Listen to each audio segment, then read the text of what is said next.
বিকেলে ট্রেনে ফিরছি। আমার মুখোমুখি আমার সামনের সিটে বসেছে একটি মেয়ে। মেয়েটি বিবাহিত। মেয়েটির পাশে যে ছেলেটি বসে আছে সেই ছেলেটি মেয়েটিকে নানান পরামর্শ দিচ্ছে। ছেলেটির কথাগুলো মন দিয়ে কান খাড়া করে শুনছেন এক কাকিমা। শোনা আড়ি পাতা শোনা যেমন ঠিক তেমনি। অথচ ছেলেটির কথায় মেয়েটির কোনো ভ্রুক্ষেপ নেই। এমন ভাবখানা দেখাচ্ছে, ওই যে একটা প্রবাদ আছে, পাগলে কিনা বলে ছাগলে কিনা খায়। তবে আমার লক্ষ্য এই মধ্যবয়স্কা কাকিমার দিকে। কারণ ছেলেটির কথা শুনে কাকিমার মুখের মধ্যে রেখা পড়েছে বিরক্তির ছাপ। কথা বলতে বলতে ছেলেটি হাসতে হাসতেই মেয়েটিকে বলে উঠল, আচ্ছা সুমনা, তুই তোর শাশুড়ির সাথে আছিস কিভাবে? ওই মহিলা একটুও সুবিধার না। এক কাজ কর, তুই ওই বাড়ি ছেড়ে আমার কাছে চলে আয়। দুজনে একসাথে থাকবো। সপ্তাহে একদিন মুভি দেখতে যাব। ছুটির দিনে তোকে চিকেন বানিয়ে খাওয়াবো। সকালে দেরি করে ঘুম থেকে উঠবি, দেখবি সুখ আর সুখ। মেয়েটি বলল, চুপ কর তো, যত সব আদিক্ষেতা। তোর কাছে কেন থাকতে যাব? আমি যেখানে আছি ভালো আছি। শাশুড়ির মুখ ঝামটা খেয়ে তো থাকিস, তারপরেও ভালো আছিস? ভালো কথা বলছি, আমার কাছে চলে আয়। মেয়েটি আর উত্তর দিল না।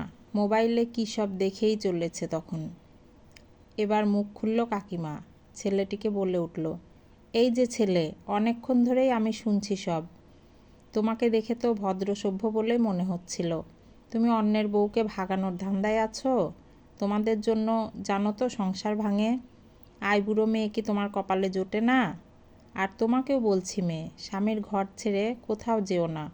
এইসব ছেলেরা ভালো হয় না। তুমি মেয়ে, ভেবে চিনতে চলতে হবে। খবরদার লুচ্চামি করতে যেও না।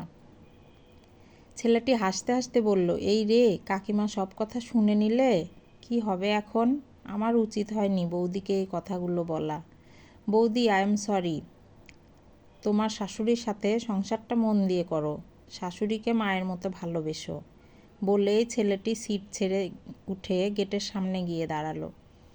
কিছুক্ষণ পর কাকিমা এবার মেয়েটিকে জিজ্ঞেস করলো, এই একদম না, এই সব বদ ছেলের পাল্লায় পড়ো না। একটা কথা জিজ্ঞেস করব? মেয়েটি হ্যাঁ বলতে কাকিমা জিজ্ঞেস করলো, এই ছেলেটা তোমার শাশুড়িকে চেনে? মেয়েটি বলল, ওই বদ পোল্লাটা আমাকে 5 বছর ধরে জ্বালাচ্ছে জানেন। মাঝে মাঝে রেগেও যাই। এত বিরক্ত করে কি বলবো। আমার শাশুড়ি নিপাট ভালো মানুষ, আমাকে খুব ভালোবাসে। সেই ভালো মানুষটার একমাত্র পোলা হলো ওই বদের হাড্ডিটা। ব্যাঙ্গালোরে জব করে, ছুটিতে বাড়িতে এসেছে, আমাকে নিয়ে যেতে চায়। কলকাতা ছেড়ে আমার কোথাও ভালো লাগে না। ট্রান্সফারের চেষ্টা করছে, দেখা যাক কবে আসতে পারে। কিছু মনে করবেন না কাকিমা, ও এমনই। কাকিমার মুখে তখন একগাল হাসি। এই রে, দেখেছো, পোল্লাটা তো খুব বদ। ভালো থেকো এমন বদ পোল্লাটাকে নিয়েই। কলমে সরজিৎ ঘোষ, কণ্ঠে লাবণী সাহা।